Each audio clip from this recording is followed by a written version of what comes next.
Jai Hind all the students. In this lecture, we are going to discuss about the wage and the fringe benefits. Let us first have the understanding on the concept of the wage. What is called as a wage?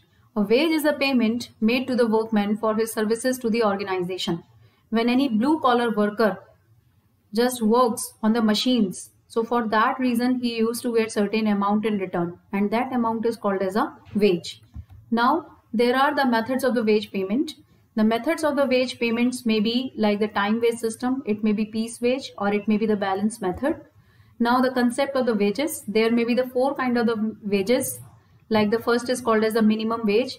Minimum wages are governed by the Minimum Wages Act 1948. Minimum wage is a wage which must provide not only for the bare substance of life but for the preservation of efficiency of the worker.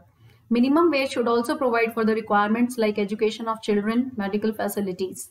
It is a fixed arrangement or an agreement in between the workers and the management. And minimum wages are always governed by an act named as Minimum Wages Act 1948. Now the fair wage. Fair wage is a wage which is above the minimum wage. It can be studied in two senses, narrow sense and the broad sense. What is narrow sense? In narrow sense, wage can be considered as fair if it is at par or if it is equal to the market rate in the same industry or in the surrounding industries performing same type of the work. In a broader sense, we can just have a look on the fair wage as a kind of a wage which is equal to the principal rate for same type of work throughout the country, throughout the whole nation. So the fair wages are the kind of the wages which are above the minimum wages. There are few features which are associated with the fair wages. Fair wage is determined and fixed by the owners of the organization. They are always greater than the minimum wage. Fair wage differs from industry to industry. The fixation of fair wage is done by the employer. It is linked to a fair load of work and the ability to earn. And fair wage helps the employees to live a standard life. Now, the living wage. Living wage can be described as an earning which is higher than the amount of a fair wage. When we talk about the living wage, it enables a wage earner not only to afford the minimum requirements of life like food, clothes, shelter, basic education and health needs, but it also includes the luxuries, which includes higher and better health and education facilities for family and children, fulfilling societal desires, ensuring safe and insured future, and thus procuring a comfort life at present. So it improves the standard of living of the people. Now the real wage. Real wages are the wages which are attuned with the inflation. Like the real wages of labor may be said to consist of the quantity of necessaries and conveniences of life that are given for its nominal wages in the quantity of the money. So whenever the purchasing power of the people are also considered while deciding on the wage of them, so that may be called as the real wage. Now the wage policy in India, it is unfortunate to just know like in the countries like India, there is no concrete system of the wage policy.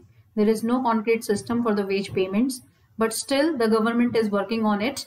Wage policies determine the wage structures of the organization. Being a financial issue, it was a concern of the management, while the Indian government was following a laissez-faire policy into it. But with the industrial development, wage determination and fixation have become a concern for the employer, employee and the government as well. Now there are few aims of the wage policy. It wants to end the mismanagement and unfair practices of the wage payments, to ensure that the unorganized, inefficient or weak workers, those who do not have the good bargaining power, may have the minimum wages, to ensure that the employees are getting their justified share of the profits, to ensure that the expenses on utilization of goods is in contrast with the accessible materials so that the inflation pressures could be minimized, to ensure proper utilization of human resources by the way of incentives and the bonus. The issues of wage policies are very important to discuss because they always affects the living standards of the workers. There is a rising prices for each product. So that's why it is required that the government and the other stakeholders must revise and update the current wage policy structures. Now, there are the methods of the wage payment, as I told you earlier also. The first is called as the time rate system. So when the people used to get the wages according to the time they have given to that organization. So whenever they used to get the payment based on hours, or it may be the weekly payment or monthly payment, so that may be called as the time wage method. there are few merits and demerits of the time wage method. The merits are like when the jobs in which the output within a specified period is not measurable. So in that kind of the jobs, the time wage system is the best way to just give the wages to the people.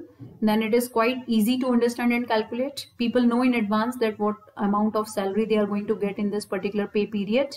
Then it ensures the payment of regular and specific wages. Product service quality tend to be high as workers are not in hurry to produce. So quality is always good in the case of the time wage system. Then there are certain demerits also of the time wage system. Since there is no direct linkage between performance and wages, employees tend to take easy approach. This system does not differentiate between efficient and inefficient workers. It demotivates efficient workers for more output.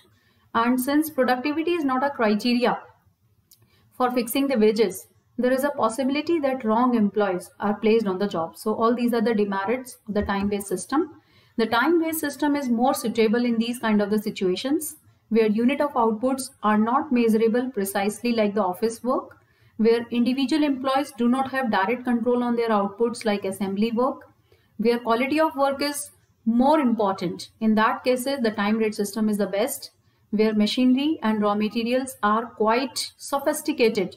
So in that cases, like the time rate system is the best option to give the payment to the employees. Then where work is of a highly varied nature and standards of outputs cannot be ascertained like research work. So in that cases, the time rate system is the best. Then where worker unions oppose the introduction of the piece rate system, and where supervision is good and the supervisors can estimate a fair day work. So all these are the situations in which the time rate payment system is the best one. Now the piece wage method. In piece wage method, workers are paid wages according to the quantity of output during a specified period. So it all depends on the number of the pieces that a worker has produced. His wages would vary according to the quantity of the work what he has done in that particular day. Now there are certain merits and demerits of the piece wage system. The merits of the piece wage, there is a direct relationship between the output and the wages. It differentiates between efficient and inefficient workers. It is a fair and equitable distribution of the wages among the employees. It requires less supervision, and the organization can estimate its cost of production well in advance with the use of the piece wage system. But there are certain demerits of the piece wage. There is a problem in fixing piece rate in the absence of any standardized procedure. There is a tendency on the part of the employers to cut piece rate if workers' earnings are quite high. The method is not guaranteeing the minimum wages to the people. The product quality may be deteriorated because the people are in hurry to produce more, so to have the maximum wages. There may be jealousy and interpersonal conflict among the workers, and trade unions generally oppose this system because of fear of discrimination among workers. So these all are the demerits of the piece wage system, but there are certain situations in which the piece wage systems are the best to apply, like where the output of each individual worker can be measured precisely, then where the quantity of output is a direct result of skills and efforts to the individual workers, when the flow of worker is regular and work interruptions do not occur, where production methods are standardized and job is of a repetitive nature, and where workmanship is not required. So in all these situations, it is best to pay the employees according to the piece wage system. Then the third method is called as the balance method. It is also known as the DET method. It is essentially a combination of a time wage and a piece wage method. Now let's have a look that what this method is actually called as and what is the concept behind this method. Like under this method, a worker is guaranteed a fixed wage based on the time rate with the provision of the piece wage method. Thus, if a worker produces more quantity in a period, usually on weekly or monthly basis, and earns more than his time wage, he is given the credit for that additional output, and which is compensated in another period in which production quantity falls below the time wage. So this is a method in which the person is getting the credit for any additional output he has given to the organization. And at the same time, it gives the sense of security to the people also, like for a particular month, they were not able to produce more. So they have that kind of a security in a mind that next month, if they will produce more, so they will get the high of the salary. So that's why balance method is also one of the good method of paying the wages to the employees. Now the next important concept is called as the fringe benefits. What are called as fringe benefits? Fringe benefits are the benefits that includes the extra benefits which are provided to the employees apart from their salary. Fringe benefits may constitute both monetary and non-monetary benefits. So fringe benefits are given to the employees with certain objectives. The first objective of the fringe benefit is to attract the most talented job seekers, to boost motivation of the employees. And fringe benefits are generally non-taxable earnings, so it provides the taxation benefit also to the employees, to improve management-labor relations, to provide companionship among employees. Actually, the fringe benefits are granted to all the employees. So, and they are not based on the work performance. So that's why it develops the kind of a friendship among the employees, companionship among the employees, and the employees feel good in the organizations in which they have the extra benefits apart from their salary. It acts as an assurance of concern for the employees, and it reduces the operational cost also. Like the fringe benefits are given to all the employees, and because it is given to all the employees, so whatever the gifts are given to the employees, they are purchased in a lump sum or in a big volume, and that just brings down the cost of all that gifts, of all that things, whatever the company is going to give in the form of the gifts to their people. So it reduces the operational cost also and make the employee more committed to their jobs. So that's why fringe benefits are good systems in the organizations. Now there are certain principles of the fringe benefits. Like fringe benefits must be truly beneficial to the employees. There must be a sincere concern for the welfare of the employees. The benefit should justify its cost also. It should not be so expensive that the organization is under a problem to just bear that. So it should not be like that. Then administration of fringe benefits must be well planned. Concerns of employees should always be respected. The benefits must be broad-based, and the employee should be well informed about how to use the benefits to a maximum advantage. For example, if the employees are getting the monetary benefits, so they should have the proper education and the advice from seniors that how to use them sensibly or how to use or invest that particular amount. Then types of fringe benefits. Then the fringe benefits may be the statutory benefits and the voluntary benefits. Statutory benefits includes the benefits like the compensation benefits, insurance benefits, PF benefits, maternity benefits, gratuity, welfare benefits, holidays and leave benefits. Then the voluntary benefits includes the medical assistance, accidental insurance, retirement benefits, consumer societies, thrift societies, loans and advances, housing, educational assistance, and the transport. While we talk about the types of the fringe benefits, the first is the payment for time not worked. This category includes the following. Number one is the paid holidays. The Factories Act 1948 specifies that an adult worker shall have a weekly paid holiday, most probably on Sunday. A worker who is deprived of weekly holidays is eligible for the number of days equal to the number of holidays he is deprived of in the same month. Then there may be the shift premium also. Organizations working in the second and the third shifts compensate by paying a premium to the workers who have worked for the odd hour shift. Then there may be the holiday pay also, like workers who have worked on the paid holidays are paid double the rate of the normal salary. Then there may be the paid vacations. Workers who have worked for 240 days in a calendar year in the mining, manufacturing and plantation sectors are entitled for paid vacation at the rate of 1 day for every 20 days worked in case of adult workers and at the rate of 1 day for every 15 days worked in case of minors.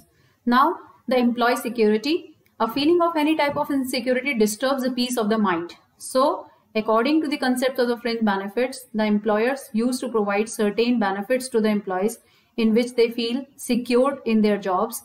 There may be the job security. There are a lot of the Indian laws which provide the income security to the employees, such as the Payment of Wages Act, Minimum Wages Act, Payment of Bonus Act, Industrial Dispute Acts. So, employees feel secured. And whenever we talk about the Industrial Disputes Act, it basically includes two kinds of the important provisions like the layoff compensation and the retrenchment compensation. What is called as layoff? Layoff may be defined as the temporary inability of an employer to provide a job to the employee. So in the cases of the layoff, Industrial Dispute Act says that like the employees are entitled to a layoff compensation at the rate of 50% of the total basic wage and dearness allowance for the period of their layoff, excluding the number of week holidays in that period. Payment of layoff compensation is usually paid up to 45 days in a year. Then the retrenchment compensation. The provisions are given under section 200 of the Industrial Disputes Act 1947. It is mandatory for non-seasonal industrial establishments employing 50 or more workers to give 1 month note or 1 month wages to all the workers who are retrenched from 1 year of the continuous service. So there is a provision of the retrenchment compensation also. Now the safety and the health provisions. Under the Factories Act, there are the provisions which are given for the safety and health of the employees. For health, like there is a provisions like first is a cleanliness. Every factory has to be kept clean and free from effluents. The dirt and refuse are to be removed daily. Then the disposal of waste and effluents, like there must be the proper arrangement for the disposal of the waste and effluents in the factory. Like it is a duty of the employer just to look after the proper like arrangements for maintaining the proper ventilation and temperature inside the factory. Reasonable temperature must be maintained in every workroom. Walls and roofs are to be of such material and so designed that the temperature is kept as low as practicable and suitable in summers. Then dust and fumes. Effective measures must be taken to prevent inhalation and accumulation of dust and fumes in any workroom. Artificial humidification. All measures are to be taken to see that the humidity is under control. Overcrowding. The Act has provided for avoiding overcrowding in the workrooms. Like in the factory built before the passing of the Act, the standard applied is 9.9 cubic meter of space for every workman.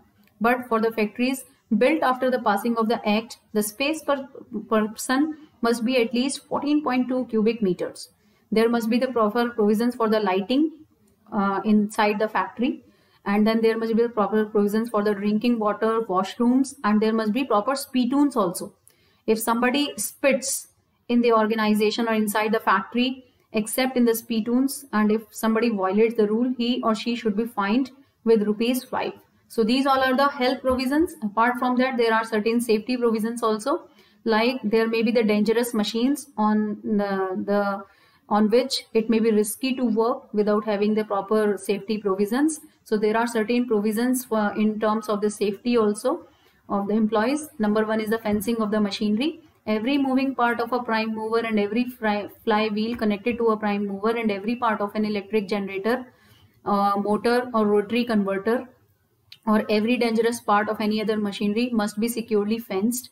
Work on or near machinery in motion. If it is necessary to examine any part of machinery while it is in motion, the examination has to be carried out by only specially trained adult worker wearing tight fitting clothes. So this is also one of the provision. Then employment of young person on the dangerous machines is not allowed at all. Then striking gear and devices for cutting off power. Suitable striking gear or other efficient appliances has to be provided, maintained and used to move driving bells.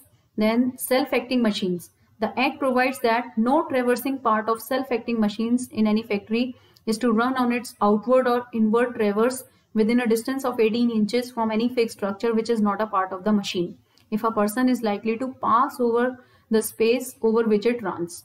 There must be the proper casing of the machinery. Women's and children's are not allowed in the cotton openers. Like there may be the factories in which there may be the cotton openers. So like there may be a risk to a life of any person. So there is a prohibition of the women and children near the cotton openers. Proper arrangement are there must be the proper arrangement for the lifts, hoist, lifting machines, and they should be of a good mechanical construction and of sound material. Revolving machinery must specify the safe speed. If there is any pressure plant where work requires more than the general atmospheric pressure, effective arrangements have to be made to ensure safe working pressure. Then floors, stairs and means of access. Floors, steps, stairs, passages, etc. should be of sound construction and properly maintained. Then safety के लिए ये भी कुछ हैं, like there are certain other provisions like pits, sumps, openings in floors and others.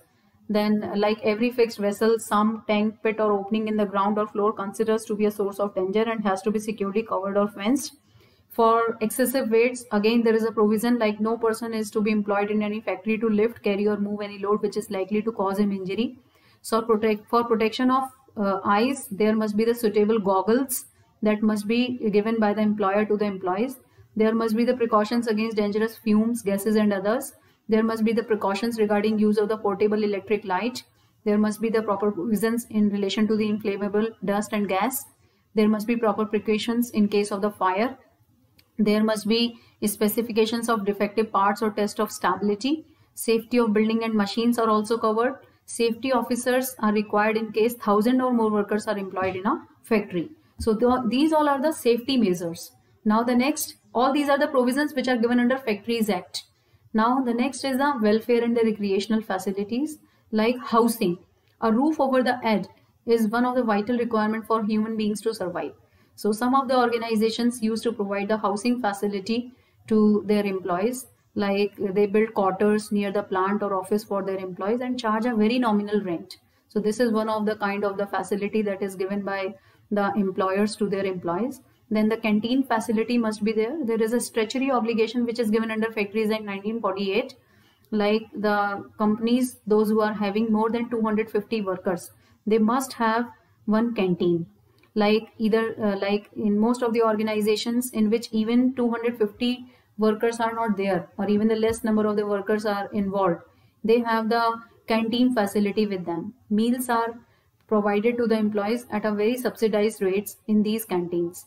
Then consumer societies, organizations with their premises and staff quarters located at places far away from the market facilitate the consumer societies to their employees so that they can purchase the groceries and the products for them. Then there may be the credit societies also. These are formed to make employees self-dependent in matters of the loan requirements. Then there must be the professional counselors also, those who can resolve the personal problems of the employees. There must be the provisions of the lawyers also to the employees so that they can have the proper facilities, or like they may consult with the external lawyers if they face any kind of the personal issue or the problems. Then sometimes the companies provide the educational facilities for the kids of the employees. So even the educational facilities may be for the employees or for their family members also. So these all are the welfare and the kind of the other facilities that are provided by the employer to the employees. Then there may be the transportation facilities that must be provided, that can be provided by the employer to the employee, because it improves the punctuality and reduces the stress among the employees. Then there may be the welfare sections that must be there inside the organization. Then sometimes the organization provide the holiday homes also at the hilly areas to the employees so that they can feel good, can reduce their stress. Then there are the provisions of the picnics and parties once or twice in a year, which are arranged by the organizations just to celebrate the birthdays or like the other special events. The organizations usually organize the parties for their employees. Then there may be the other kind of the miscellaneous like the provisions also, like small gestures of expressions of warmth and good intentions have profound effects. So sometimes organizations used to facilitate the employees with the facilities like clubs, gyms and community centers so that the employees can feel relaxed and can be more productive into their work. Then there may be the provisions of old age and the retirement benefits to provide the financial stability to the employees at the time of their retirement. So all these are the various kinds of the facilities that are provided by the employer to their employees. Fringe benefits are important because it provides a financial security to the workers. They feel good, they feel secured, and then they are more productive. So that's why fringe benefits are important. It helps in reduction of the attrition rate. Employees do not want to just leave the organizations in which there are the good facilities and the good fringe benefits. So that's why fringe benefits are important. It always enhances the productivity of the employees because employees feel relaxed mentally and physically with the kind of the fringe benefit schemes. So that's why fringe benefits are important, and it improves the employer-employee relationship also. So that's why fringe benefits are important. But there are certain problems that are associated with the fringe benefits. Number one is the paternalism charge. Most of the employees used to think is like fringe benefits are our right, and the employer is just serving the role of our parent and he is responsible to provide all these kind of the benefits to us. So in these cases, it creates problems like employees whenever they do not get any kind of the benefit, so they may be into the conflicts with the employer. So this is one of the problem. Then huge expenditure, like sometimes whenever the company provides the fringe benefits, it is important to give it to all the employees. So it may be expensive issue for the organizations. Then there is a new trend in the market now, like the competitors used to see like what kind of the benefit the competitor organization is paying and they want to lead it, and that's why they provide more of the benefits and sometimes it demoralizes the people in the organizations, as they think that competitors are paying more fringe benefits than our honor. So this is one of the new trend which is creating the problem in terms of the fringe benefits. Then handling less productive employees, like there are certain employees those who are not productive, and the rule is that the fringe benefits are for all the employees. So sometimes the less productive employees even used to get the benefits, even they are not contributing in the company, but still they used to get the benefits at the cost of the hard work of the other employees. So this is also one of the problem. Then avoiding other employee functions, the main focus of most of the employees are just in managing the employee benefits and the services. So sometimes they used to just lack the important things which are really important. The other functions of the personal programs they used to just avoid. They used to just are not so sincere and punctual in all other employee functions. So that is also one of the problem that is associated with the fringe benefits. So although fringe benefits are good and one should as an employee used to enjoy, and there should be the proper provisions for them, but there are certain problems also on which the management should work, and then there can be the huge benefit with these kind of the concepts like fringe benefits. So that's all for this lecture, and thank you.